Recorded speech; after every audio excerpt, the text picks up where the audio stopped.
thoughts, opinions, and general overall shade thrown on High at 9 News are those of the individual speakers and not those of High at 9 News, its audience, or its advertisers. The statements made do not constitute medical, legal, or financial advice, and for advice tailored to your specific situation, please consult with a licensed professional.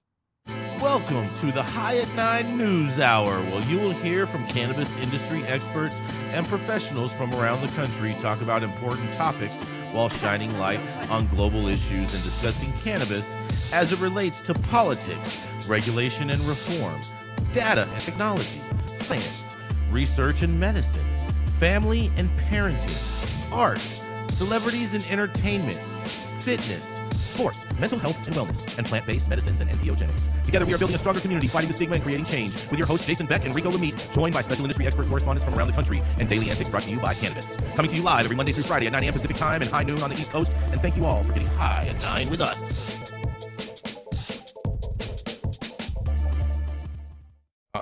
Yeah. Good morning, everybody. That's right. It is Monday, December 16th, you guys. And today is, oh man, get ready for this. It's National Chocolate Covered Anything, guys. All right. Right. Have a good chocolate. Out to chocolate. It's chocolate for the win. It is also Barbie and Barney. Today is, oh man, get ready for this. It's National Chocolate Covered Anything, guys. All right. Right. Have a good chocolate. Out to chocolate. It's National Chocolate Covered Monday, December 16th, you guys. And today is, oh man, get ready for this. It's Good morning, everybody. That's right. It is Monday. Yeah. Good morning, everybody. That's right. It is Monday, December 16th, you guys. And today is, oh man, get ready for this. It's National Chocolate Covered Anything, guys. All right. Right. Have a good chocolate. Out to chocolate. It's chocolate for the win. It is also Barbie and Barney Backlash Day, you guys. Wait, say that again? Barbie and Barney Backlash Day. Dang it. That's my day, dude. Yeah, Barney Backlash. Not to get confused with eyelashes, you know what I'm saying? But this is for the actual backlash. You know, I remember as kids, people going around and beating up Barney and people when you show up at different places and whatnot. It sounds like Barbie and Barney are getting kinky. Mm-hmm. I mean, those furries, that is a thing too. You know what I'm saying? So fair enough. And you guys, today is also a very, very special day for America, you guys. Are you ready for this? It's also the anniversary of the Boston Tea Party, you guys. What? Yeah, today is the anniversary of the Boston Tea Party. December 16th, huh? Mm-hmm. Mm-hmm. Started throwing those most people don't know that.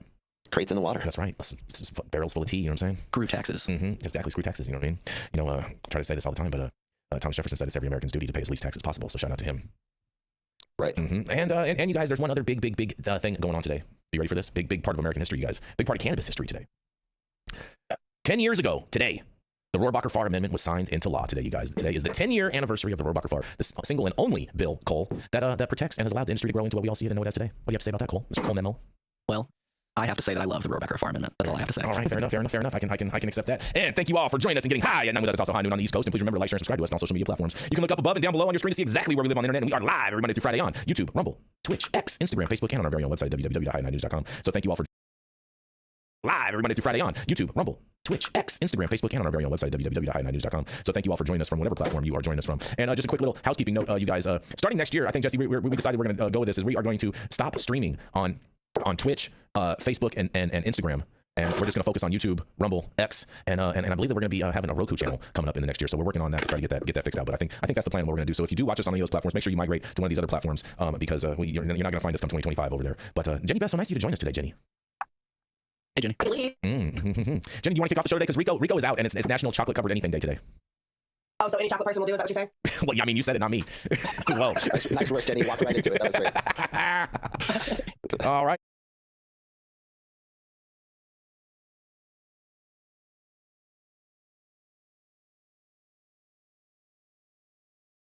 Kicking it off today, that's right. It is Miss Jenny Beth Dills. She is America's sweetheart, and she is the founder of Kind Cannabis, as well as Justice Serve, a 501c3 that helps justice impact individuals get their lives back on track and a whole host of other things. That's right. There's none other than Miss Jenny Beth Dills. Businesses in New York are facing further delays as the lawsuit halts the licensing process once again. New York's troubled adult use cannabis program has hit early barred regulators from processing thousands of business applications, including some 340 conditional adult use retail dispensary applications. The decision stems from a lawsuit filed by 4 companies, Organic Blooms, Niagara Nugget, Blackmark, and Windward Management, who claim the state's Office of Cannabis Management overstepped its authority by waiving key requirements for early applicants. The court agreed, finding that bypassing rules requiring secured retail locations and municipal notifications likely violated New York's cannabis laws. The restraining order has left many in the industry frustrated, as the backlog now affects thousands of applicants from late 2023, adding to the strain of New York's cannabis market already struggling with over half of dispensaries failing to hit $1 million in annual revenue. The legal battle continues with a court conference scheduled for December 18th to determine the next steps. For now, businesses face yet another delay in what's becoming a long and uncertain journey. New York should scrap it and start over because they've done every step of this process incorrectly. And yeah, you can't circumvent your own regulations. That's absolutely ridiculous. So I think that they're going to lose this one. And I think that, unfortunately, for all these people who are on pause now, this lawsuit is valid. So I'll go back to you guys, but New York, get your shit together. Man, New York's, man. Man, oh man, oh man. New York is. I don't think New York is ever going to get their shit together, Jenny Beth. And this could mean possibly some punitive damages. You think for some of these applicants? Maybe, I don't know. I think that they're just going to have to start it over again. And that sucks. Like, because you see, listen, regulators fuck up all the time. I'm dealing with LADCR right now because they fucked up on an approval for a pre-app that they should have approved because there was a preschool there that wasn't on Zemas. So they fuck up. And that's why we have to file things like government claims because they're not going to pay you damages. They're not going to say, oops, sorry, my fuck up cost you 6 months of runway. Sorry, my fuck up cost you 6 months of rent that you paid on something you can never open. So I don't know if it's going to directly correlate to, financial damages, but something's going to happen. And I think the lawsuit's going to stand pretty firm. And they're probably going to have to invalidate all those early approvals they gave out. Oh, man. So there's going to be some retractions, it sounds like. We'll see, buddy. Man. Oh, boy, oh, boy, oh, boy, man. New York is just a gift that keeps on giving. What do you think about this, Jesse? You want me, Jess? Same thing. I mean, New York's been clearly crushing it, and this is just another step. So Jenny's right. New York, I don't know how they're going to go back to the beginning with all of this, but I mean, you just start from scratch. I mean, it's like, you know what I'm saying? It's just like cooking, right? You know what I'm saying? You get your base ingredients and you start chefing it up. the problem is it's a little more like building a house. You get That's why regulation is so difficult, is because once you start going down the path, it's very hard to tear things down and build new things. Interesting, you guys. Cole Memo, you have any thoughts on this, Cole? You know, it's the concrete jungle where dreams are made of, and sounds like the regulators are asleep at the wheel for those dreams. That is so true. Russell, joining us from the Texas Hemp Reporter. You have any thoughts on this, Russ, out there in the great state of Texas? Not too much. I don't. I just know that New York is I guess it's just been behind with the regulation on it. Isn't that black market kind of run crazy with everything that's been going on in the last year or two? Yeah, bro. I call it the freedom market, bro. Freedom market out there. You know what I mean? It's, the bodega shops. Everybody's got it popping, and it's a great place to be to get your brand out there, get seen, and of course, dump all of your mids in somewhere else besides Texas.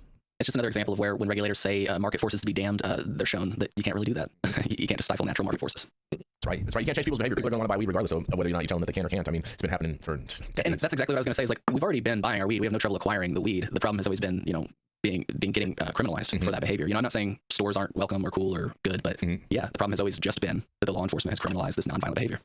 Fair enough. Jenny Beth, my first story, because Rico's out today because he got food poisoning. I wonder if he had some bad chocolate, possibly something. You're such a dumb Jason.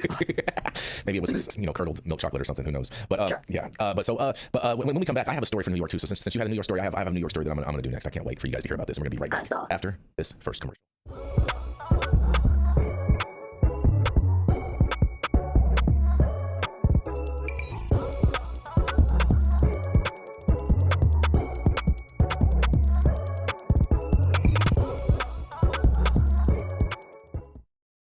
Oh man, and we're back, Jenny Beth. We're back. No time for anything today. We're back. Well, and up next, we have the High at 9 head honcho with another story from New York, Jason Beck. Oh man, cute, Jenny Beth. Man, all right. Since we're out here on the East Coast, you know what I'm saying? We're gonna keep this thing rolling. Oh man, you guys here? Oh, there we go. There it goes. Because New York marijuana regulators, you guys, after the big blunder that Jenny just talked about, they want to ponder limiting on retail licenses. You guys, that's right. Regulators in New York will consider imposing a temporary limit of 1,600 marijuana retail licenses issued by the state. You guys, that's the non-binding suggestion sent to the State Cannabis Control Board by the Cannabis Advisory Board, which voted to approve the recommendation on Friday. CAB Chair Joseph Belloc confirmed to MJ Biz Daily and says that the CCB would have to take further action for any limit to take effect, you guys. Belloc stressed that the delay in the new permits would be temporarily subject to constant revocation, you guys. The notion of limiting permits at all is a new development bound to generate controversy in New York, where regulated marijuana retailers' sales are finally approaching the $1 billion mark per year after a rollout plagued by lawsuits and competition from the illicit market.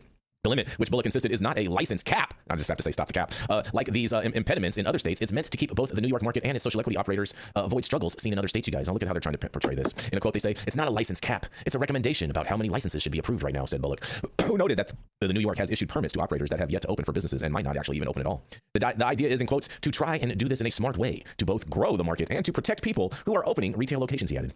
In an additional quote, he says, we don't want to be in a position where revenues are declining because so many stores are opening. Whether the CCB adopts the CAB's advice or chooses to limit retail licenses to another number, we'll have to wait until the CCB meets next year, you guys. Well, that's not too far away. The State Office of Cannabis Management, which is separate from the CCB but follows the board's direction, did not immediately respond to a request for comment on Friday. And during Tuesday's Cannabis Control Board meeting, the OCM acting executive director Felicia Reed said the agency is taking pains to not saturate, in quotation marks, the state's fragile regulated marijuana market, which is starting to recover from a slow rollout, you guys. Man, oh man. However, it remains to be seen how many permits are too many in New York, a state of 20 million people that includes the nation's most populous and most visited city.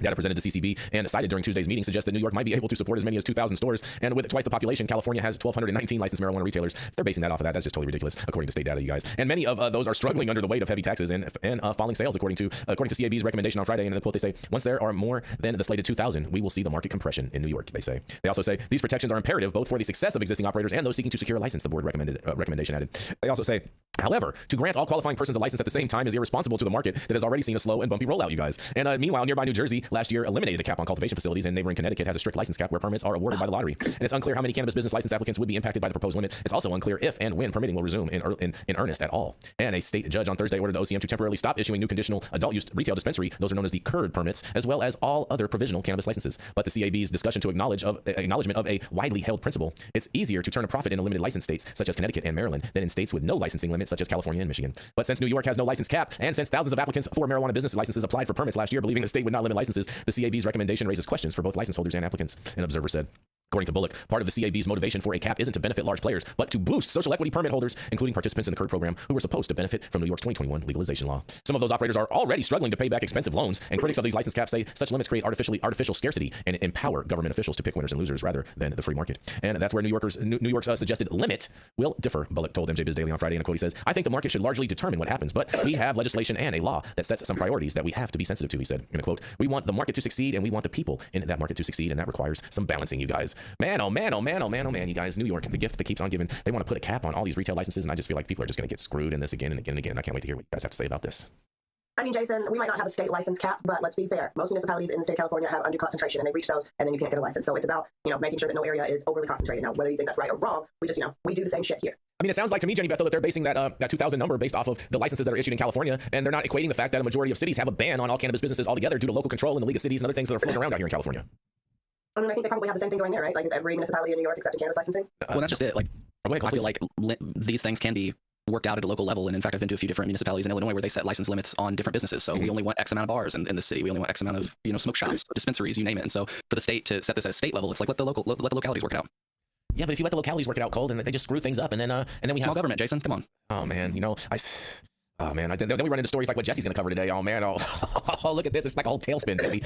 It's not small government though. That's another result of big government. Too many people with their fingers in the pie. Yep, exactly. Lots of people fingers in the pie, bro. And regulation creates the pie. So just a reminder, folks, regulation is not the same as legalization. It's just that big pie in the sky, Jesse. These guys. I mean, Russell, out there in Texas, can you imagine if all of a sudden the state of Texas gave all these local municipalities control to say, hey, you know what, you guys can have cannabis, but the local municipalities have to adopt some type of ordinance and create an ordinance. Can you imagine how many cities and townships in Texas are gonna be similar to California and the League of Cities and whatnot, and just say outright hard stop, nothing's gonna open in our jurisdictions? Well, I don't know. I mean, where's the data that it shows that the revenue goes down when there's more stores, more retails? It's just funny to me because Texas is 30 million Texans, and we don't have marijuana here. We just have hemp, but there's 7,000 retailers in Texas, and basically it's a free market here. So I don't know where the data's coming from that they're saying that it goes down when you have more stores. But Texas, led the nation in hemp sales. You guys are like a spread out New York and Texas out there, huh? Yeah, very spread out. The northeast coast to fit inside of Texas. Man. Yeah.